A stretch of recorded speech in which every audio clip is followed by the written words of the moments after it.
Hello friends, स्वागत है आप लोगों का हमारे आज की इस वीडियो में।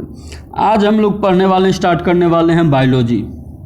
आज हम लोग स्टार्ट करते हैं बायोलॉजी। ठीक है, देखिए बायोलॉजी यानी जीव विज्ञान। जीव विज्ञान, इसके जनक जो हैं, इनके जनक हैं अरस्तु। इसके जो जनक हैं वो हैं अरस्तु। देखिए अरस्तु जो हैं जीव विज्ञान के जनक हैं। अब देखिए जीव विज्ञान को दो भागों में बांटा गया है, एक है जूलॉजी और एक है बॉटनी। एक है जूलॉजी जो कि जंतु विज्ञान और दूसरा है बॉटनी जो कि पादप विज्ञान। ये पेड़ पौधों से, पादप से संबंधित है। और ये जंतु विज्ञान, इसमें ये एनिमल्स, इसको कहते हैं हम लोग एनिमल्स, यानी हम लोग जो भी जीव जंतु जिसको हम देख सकते हैं, और हम लोग भी क्या आ जाते हैं, इसी जंतु में ही आ जाते हैं। हम लोग भी क्या आते हैं, एनिमल्स में ही आते हैं। जैसे गाय, भैंस, बिल्ली, कुत्ता, इन सभी के बारे में जो अध्ययन होगा, मनुष्य के बारे में जो भी अध्ययन होगा वो होगा जूलॉजी में, यानी जंतु विज्ञान में। और पेड़ पौधों के बारे में जो जानकारी होगी, जो अध्ययन होगा, उसे हम लोग कहते हैं बॉटनी, यानी पादप विज्ञान में रखते हैं। ठीक है, देखिए जंतु विज्ञान के जो जनक हैं, जंतु विज्ञान के जनक हैं अरस्तु। और बॉटनी यानी पादप विज्ञान के जो जनक हैं वो हैं थियोफ्रेस्टस। पहले जब तक इस पादप विज्ञान को अलग, बॉटनी को अलग नहीं किया गया था, यहाँ से बायोलॉजी को दो भागों में नहीं किया गया था, जब तक दोनों एक ही जगह हो रहा था, दोनों एक ही सब्जेक्ट में हम लोग पढ़ रहे थे, तब तक बॉटनी के भी जनक जो है अरस्तु को ही माना जाता था। यानी जंतु विज्ञान और पादप विज्ञान दोनों एक ही में हम लोग पढ़ रहे थे, तो उस समय जो है अरस्तु को ही इसका जनक माना जाता था। लेकिन जब बॉटनी को अलग किया गया, तब जो है इसके पिता थियोफ्रेस्टस को कहा जाने लगा। बॉटनी के पिता थियोफ्रेस्टस और जियोलॉजी के जो पिता हैं उनको कहा जाता है अरस्तु को कहा जाता है। ठीक है, तो हम लोग स्टार्ट करते हैं जूलॉजी से, जंतु विज्ञान से हम लोग स्टार्ट करेंगे। ठीक है, तो देखते हैं जंतु विज्ञान में। देखिए सबसे पहले हम लोग स्टार्ट करेंगे सेल, यानी कि कोशिका। मानव शरीर की सबसे छोटी इकाई को हम लोग कहते हैं कोशिका। मानव शरीर के सबसे छोटी इकाई को हम लोग कोशिका कहते हैं। हमारा जो यह शरीर है, यह करोड़ों कोशिकाओं से मिलकर बना हुआ है। हमारा जो यह शरीर है, यह करोड़ों कोशिकाओं से मिलकर के बना हुआ है। ठीक है, तो देखिए कोशिका के जो जनक हैं, कोशिका का जो पिता कहा जाता है, कोशिका की खोज सबसे पहले जिसने की थी वो कहा जाता है रॉबर्ट हुक। रॉबर्ट हुक ने सबसे पहले कोशिका की खोज की थी। जब रॉबर्ट हुक ने कोशिका की खोज की थी, तो उन्होंने मृत कोशिका की खोज की थी। उन्होंने कैसी कोशिका की खोज की थी? तो उन्होंने मृत कोशिका की खोज की थी। लेकिन उसके बाद आए ल्यूवेनहॉक। इन्होंने क्या किया कि जीवित कोशिका की खोज की। इन्होंने जीवित कोशिका की खोज की है। रॉबर्ट हुक ने मृत कोशिका की खोज की थी और ल्यूवेनहॉक ने जीवित कोशिका की खोज की थी। इससे रिलेटेड क्वेश्चंस आपको बीपीएससी में एग्जाम में आ सकते हैं, रेलवे में भी आते हैं, एसएससी में भी आ सकते हैं। तो कि जीवित कोशिका की खोज सबसे पहले किसने की थी? तो ल्यूवेनहॉक ने। और यदि क्वेश्चन आता है कि कोशिका की खोज सबसे पहले किसने की थी, सबसे पहले कोशिका की खोज किसने की थी, तो रॉबर्ट हुक वहाँ आंसर होगा। क्योंकि मृत हो या जीवित हो, कोशिका की खोज सबसे पहले रॉबर्ट हुक ने की थी और जीवित कोशिका की खोज ल्यूवेनहॉक ने की थी। ठीक है, उसके बाद स्लाइडेन और स्वान ने कोशिका का सिद्धांत दिया। इन्होंने कोशिका के सिद्धांत का प्रतिपादन किया। किसने किया? तो स्लाइडेन स्वान ने। ठीक है, देखिए सबसे छोटी जो कोशिका होती है, सबसे छोटी कोशिका होती है माइकोप्लाज्मा। सबसे छोटी कोशिका माइकोप्लाज्मा। और सबसे बड़ी कोशिका जो होती है वह शुतुरमुर्ग के अंडे की होती है। सबसे बड़ी कोशिका शुतुरमुर्ग का अंडा। देखिए हम शुतुरमुर्ग के अंडे को देख सकते हैं, लेकिन उसके अंदर जो कोशिका है उसको देखने के लिए तो हमको माइक्रोस्कोप का सहारा लेना ही पड़ेगा। लेकिन सबसे बड़ी कोशिका जो है शुतुरमुर्ग की है। अब देखिए सब मानव में, ये तो हो गया सबसे बड़ी, ओवरऑल पूरे में सबसे छोटी और सबसे बड़ी। लेकिन अगर हमसे पूछ दे कि मानव में सबसे बड़ी कोशिका और मानव में सबसे छोटी कोशिका कौन सी है, तब हम क्या आंसर लिखेंगे?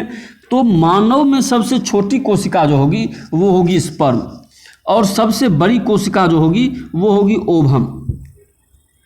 ठीक है, सबसे बड़ी कोशिका ओवम। ठीक है, देखिए मानव में सबसे छोटी कोशिका क्या है? स्पर्म, और मानव में सबसे बड़ी कोशिका क्या है? ओवम, जो कि है अंडाणु, जो महिलाओं में पाई जाती है, और स्पर्म पुरुषों में। सबसे लंबी कोशिका अगर पूछता है तो सबसे लंबी कोशिका जो होती है वो न्यूरॉन होती है, जो कि तंत्रिका यानी हमारे मस्तिष्क में पाई जाती है, सबसे लंबी कोशिका। ठीक है, अब देखते हैं कि कोशिका का जो पुनर्निर्माण होता है, कोशिका क्या है? तो हमारे शरीर के हमारा पूरा शरीर ही एक कोशिका से बना हुआ है। ठीक है, हमारा पूरा शरीर ही एक कोशिका से बना हुआ है। अब मान लीजिए हमको कहीं चोट लग गया, कट गया, तो वहाँ तो हमेशा के लिए कटा तो रहेगा नहीं, वो तो भरना है उसको, वो तो कोशिका विभाजन के द्वारा भरा जाएगा। अब वही कह रहा है कि पुनर्निर्माण सबसे तेज कहाँ पर में पुनर्निर्माण होता है कोशिका का? जैसे कट गया तो सबसे तेजी से कहाँ पर में कोशिका निर्माण होगा? तो सबसे तेज कोशिका निर्माण जो होता है लीवर में होता है, यानी यकृत में होता है। सबसे तेज पुनर्निर्माण होता है यकृत में। यदि हमारा लीवर खराब हो जाता है, यानी लीवर में यदि हम कोई अगर हमको छुरी भी मार देता है तो क्या होगा कि उसको हम अगर इलाज कर दे सही समय पर में तो क्या होगा? वो ठीक हो जाएगा। और वहाँ क्योंकि वहाँ कोशिका का निर्माण जो होता है वो बड़ी तेज़ी से होता है। ठीक है, और सबसे धीमी गति से जो कोशिका का निर्माण होता है वो मस्तिष्क में होता है। या तो यहाँ कहिए कि यह होता ही नहीं, कोशिका का पुनर्निर्माण होता ही नहीं है। कहाँ? तो मस्तिष्क में। देखिए, मस्तिष्क में यदि ऊपर से चोट लग गया, यानी चमड़ी पर यदि कटा फटा है तो चमड़ी ठीक हो जाएगा। हड्डी पर अगर चोट लगा है, हड्डी टूटा है या हड्डी कट गया है, तो वो वहाँ कोशिका निर्माण हो जाएगा, वहाँ वो भर जाएगा। लेकिन उसके अंदर, हड्डी के अंदर जो हमारा मस्तिष्क है, उसमें यदि चोट लग जाए तो क्या होगा? तो वहाँ पर में जल्दी कोशिका का निर्माण नहीं होता है, वहाँ बहुत धीमी गति से होता है, या तो कहिए होता ही नहीं है। तो वहाँ पर में यदि चोट लग गया तो वहाँ कोशिका निर्माण नहीं होगा। इसीलिए माथे सिर में चोट लगने से क्या होता है? लोगों की मृत्यु हो जाती है। क्यों? वहाँ कोशिका का पुनर्निर्माण होता ही नहीं है। और जब कोशिका का पुनर्निर्माण होगा नहीं तो जो हमारा जहाँ क्षतिग्रस्त हुआ है वो भाग फिर विकास वहाँ रुक जाएगा। अब मस्तिष्क क्या है? ये हमारे पूरे शरीर का जो है, पूरे शरीर को डायरेक्शन देती है। मान लीजिए कि एमसीबी, एक तरह से मान लीजिए एमसीबी बोर्ड है, हमारे पूरे शरीर का वो एमसीबी बोर्ड है। वहाँ पर में यदि चोट लग जाता है चोट, तो देखते होंगे किसी का मतलब शरीर काम करना बंद कर देता है, किसी का सिर माथा काम करना बंद कर देता है, किसी का आँख काम करना बंद कर देता है। यदि वहाँ चोट लग जाए तो कोशिका निर्माण नहीं होता, वहाँ बहुत धीमा गति से कोशिका का निर्माण होता है। ठीक है, अब देखिए, कोशिका जहाँ हमको शरीर में चोट लगा है, कटा है, फटा है, तो उसमें क्या होगा?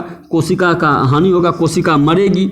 और कोशिका जो मर जाती है वो तो मरी हुई कोशिका को कहते हैं हम लोग, क्या कहते हैं? तो नेक्रोसिस कहते हैं। मरी हुई कोशिका को क्या कहते हैं? तो नेक्रोसिस कहा जाता है। ठीक है, चलिए आगे देखते हैं। आगे देखिए, ये क्या है? ये जो हमने बनाया है ये है एक कोशिका। ये एक क्या है? तो ये कोशिका है। ठीक है, ये तो यहाँ हम लोगों ने इतना बड़ा बनाया है, लेकिन ये इतना छोटा होता है कि इसको हम नग्न आँखों से नहीं देख सकते, इसके लिए माइक्रोस्कोप का सहारा लेना पड़ता है।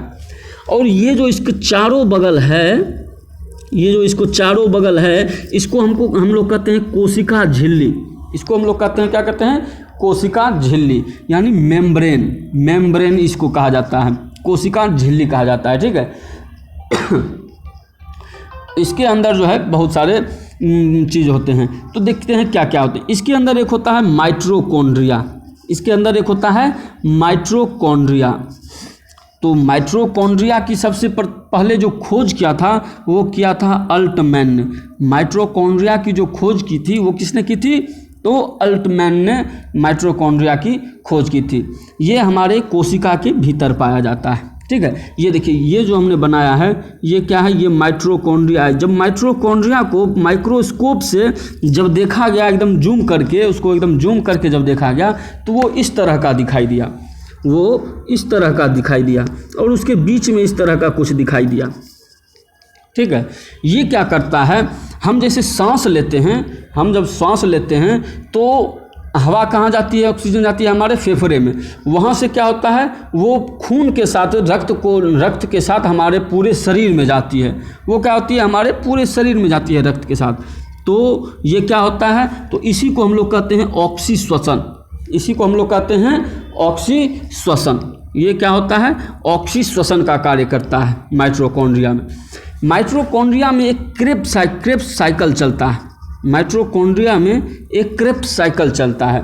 ये जो साइकिल चलता है तो ये 38 एटीपी का निर्माण करता है। ये जब क्रेब्स साइकिल चलता है तो ये 38 एटीपी का निर्माण करता है और ये 38 एटीपी मिल करके एक ग्लूकोज का निर्माण करते हैं। ये क्या करते हैं? तो ये एक ग्लूकोज का निर्माण करते हैं और एक ग्लूकोज जो है हमारे शरीर में 4.2 कैलोरी ऊर्जा का निर्माण करता है। एक ग्लूकोज हमारे शरीर में 4.2 कैलोरी ऊर्जा का निर्माण करता है। अब देखिए, एक मनुष्य को पूरा दिन यानी 24 घंटे पूरे दिन में 2500 कैलोरी ऊर्जा की ज़रूरत होती है। एक मनुष्य को एक दिन में 2500 कैलोरी ऊर्जा की ज़रूरत होती है और एक ग्लूकोज हमारे ये जो एक ग्लूकोज बनता है ये हमारे शरीर में 4.2 कैलोरी ऊर्जा का निर्माण करता है। ठीक है। अब देखिए, उसके बाद इसमें क्या होता है? इसी कोशिका झिल्ली के भीतर एक होता है गल्जी बॉडी, एक होता है गल्जी बॉडी। ये इसका जो काम है ये कोशिका का परिवहन करता है। ये क्या करता है? तो ये कोशिका का परिवहन करता है, यानी एक जगह से दूसरे जगह हमारे शरीर में कोशिका का परिवहन करिए या फिर इसको ऊर्जा का परिवहन करिए। ये जो है इसको पावर हाउस भी कहते हैं। इसको क्या कहते हैं हम लोग? पावर हाउस कहते हैं। यहाँ पर क्यों? ये ऊर्जा का निर्माण करता है, इसीलिए इसको क्या कहते हैं? पावर हाउस कहते हैं। ठीक है। और ये गल्जी बॉडी क्या करता है? उसी पावर को हमारे पूरे शरीर में लेकर के एक जगह से दूसरे जगह तक पहुंचाता है। अब जैसे देखिए, अभी हम पढ़ा रहे हैं तो हमको ऊर्जा की सबसे अधिक ज़रूरत कहाँ है? हम अगर पढ़ा रहे हैं तो हमको ऊर्जा की सबसे अधिक ज़रूरत कहाँ है? हमारे जीव के ऊर्जा की सबसे अधिक ज़रूरत हमारे कहाँ है अभी? तो हमारे जीव में है।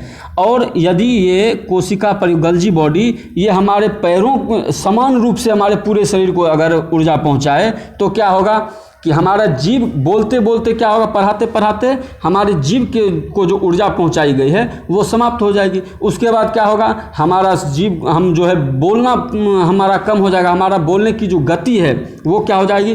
कम हो जाएगी। उसके बाद हम ऐसे कहेंगे गल्जी बॉडी, इस तरह से हम लोग करेंगे। तो इसलिए इसका क्या होता है? जहाँ ज़रूरत है, जिस जगह पर में ऊर्जा की ज़रूरत है उस जगह पर में ऊर्जा को पहुँचाना। अब जैसे हम पढ़ा रहे हैं तो हमको ऊर्जा की ज़रूरत कहाँ है? जीभ में, तो जीभ में पहुंचा रहा है। कोई लेबर है उसको ऊर्जा की ज़रूरत कहाँ पे है? तो हाथ पैर में, तो उसके हाथ पैर में, उसके जीभ में क्या ज़रूरत है ऊर्जा की? तो उसके हाथ पैर में ऊर्जा पहुंचाता है। ये गल्जी बॉडी क्या करता है? तो कोशिका परिवहन का यानी ऊर्जा परिवहन का कार्य करता है। हमारे पूरे शरीर में ऊर्जा को जहाँ ज़रूरत होती है वहाँ ऊर्जा पहुँचाता है। ठीक है। उसके बाद देखिए, एक होता है हमारे शरीर इसी कोशिका झिल्ली के भीतर होता है एक सेंट्रोसोम। ये क्या करता है? कोशिका विभाजन करता है। ये क्या करता है? तो ये कोशिका विभाजन करता है। अब जैसे कहीं कट गया, हमारा शरीर में कहीं यदि कट गया है तो वो हाथ, मान लीजिए हाथ थोड़ा सा मतलब छिला गया या कट गया या चोट लग गई तो वहाँ क्या होता है? वहाँ कोशिकाएं मर जाती है, वहाँ को नई कोशिकाओं का ज़रूरत पड़ता है। नई कोशिका बनेगा कैसे? तो ये सेंट्रोसोम क्या करती है? कोशिका विभाजन करती है और नई कोशिका का अपने बगल वाली जो कोशिका मर गई है उसके बगल वाली कोशिका को कहती है जल्दी जल्दी तुम अपना जो है सो विस्तार करो, नई कोशिका का निर्माण करो। तो सेंट्रोसोम क्या करता है? तो कोशिका विभाजन का कार्य करता है। अब जैसे देखिए, अब कहीं पर मान लीजिए, अब देखिए सेंट्रोसोम क्या करता है? कोशिका विभाजन। कोशिका विभाजन भी उचित मात्रा में होना चाहिए। अगर अधिक मात्रा में यदि कोशिका विभाजन होने लगा तो क्या होगा? अधिक मात्रा में अगर कोशिका विभाजन होने लगा तो उससे कैंसर का खतरा है। उससे क्या होता है? कैंसर होता है। अब जैसे मान लीजिए हमारा हड्डी कहीं टूट गया है, हाथ के पास ही हड्डी टूट गया। अब जितना टूटा है उतना ही भरना है, जितना टूटा है उतना ही इसको भरना है। अगर उससे अधिक हड्डी हमारा बढ़ने लगा तो क्या होगा? कोशिका विभाजन के द्वारा हड्डी और लंबा होने लगा तो क्या होगा? तो वो क्या होगा? बोन कैंसर का रूप ले लेगा। ठीक है। खून में क्या हो जाएगा? तो ब्लड कैंसर का रूप ले लेगा। जब अधिक कोशिका विभाजन होने लगता है तो उसी से क्या होता है? कैंसर का रूप ले लेता है, वही कैंसर का बीमारी को जन्म देता है। ठीक है। अब देखिए, कोशिका ये जो है माइटोकॉन्ड्रिया, गल्जी बॉडी, सेंट्रोसोम, ये सब एक जो अंदर में इस कोशिका झिल्ली के भीतर जो है वो एक मतलब सरसों के दाना देखे होंगे, उससे भी छोटा होता है, उससे भी छोटा, एक दाने के जैसे इस तरह से है। अब अगर इसको एक में एक दूसरा दाना अगर एक साथ चिपकता जाए तो क्या होगा, दबने का, इसको जो क्या होगा कि दबाव बनने का इस पर चांस रहेगा, ये पिचकने का चांस रहेगा, यानी दबने का चांस रहेगा। तो इसके लिए इसमें क्या होना चाहिए, तो इसमें एक मतलब कुछ इसको ऐसा आधार देना पड़ेगा जिससे क्या होगा कि ये एक दूसरे से चिपके नहीं, दबे नहीं। तो इसमें ये क्या होता है, ये है, इसीलिए इस बीच में एक ये इस तरह का देखा गया है। क्या देखा गया है, तो एंडोप्लाज्मिक रेटिकुलम, एंडोप्लाज्मिक रेटिकुलम, इसको क्या कहते हैं, इसको कहते हैं कोशिका का, इसको कोशिका की हड्डी भी कहते हैं, कोशिका का बोन भी कहा जाता है। ठीक है, ये जो होता है ये इसी तरह बीच में पाया जाता है, क्या, तो एंडोप्लाज्मिक रेटिकुलम। अब देखिए ये जो एंडोप्लाज्मिक रेटिकुलम है, इसमें जो जब देखा गया, इसको गौर से जब देखा गया, माइक्रोस्कोप से जूम करके जब अधिक जूम करके देखा गया, तो देखा गया कि इसका एक भाग जो है एकदम चिकना है, एक भाग एकदम चिकना है, और एक भाग में इसमें क्या है कि इस तरह से दाना दाना जैसा कुछ निकला हुआ, यानी क्या है, रफ है। एक साइड इसका क्या है, स्मूथ है, और दूसरा साइड इसका क्या है, रफ है। पता लगाया गया क्यों ऐसा है, तो देखा गया कि जहाँ स्मूथ है, जहाँ पर में स्मूथ है वो क्या करता है, वहाँ वसा का निर्माण होता है, वहाँ क्या है, वसा है। और जहाँ ये रफ है नीचे में, वहाँ क्या है, वो राइबोसोम का निर्माण करता है, यानी प्रोटीन का निर्माण करता है। इसीलिए इसको क्या कहा जाता है, इसको जो है राइबोसोम को प्रोटीन की फैक्ट्री कहा जाता है। राइबोसोम को क्या कहा जाता है, प्रोटीन की फैक्ट्री कहा जाता है। ये दो मात्रा में बनाती है, एक 70S और एक 80S। मनुष्य के जीवन, मनुष्य शरीर के लिए, हमारे लिए ये 80S की आवश्यकता होती है। ठीक है, हमारे लिए इसकी आवश्यकता होती है, ये 80S की। ठीक है, तो उम्मीद करते हैं कि हम लोग जो आज पढ़े हैं वो आप लोगों को समझ में आया होगा। हम लोग जो आज पढ़े हैं आप लोगों को समझ में आया होगा। हमने प्रयास किया है कि आप लोगों को समझ में आए। समझ में आया हो तो लाइक करें, शेयर करें, सब्सक्राइब करें, और कमेंट्स में ज़रूर बताएं कि आप लोगों को हमारा ये वीडियो कैसा लगा। धन्यवाद। और इसी तरह हम आपके लिए बायोलॉजी से रिलेटेड, केमिस्ट्री से रिलेटेड, फिजिक्स से रिलेटेड जितने भी टॉपिक्स हैं उन सभी से रिलेटेड हम आपके लिए वीडियोस लाने का प्रयास करते रहेंगे। आप लोग का साथ चाहिए, आप लोग लाइक करें, शेयर करें, सब्सक्राइब करें, और कमेंट्स में ज़रूर बताएं कि हमारा वीडियो आप लोगों को कैसा लगता है। धन्यवाद।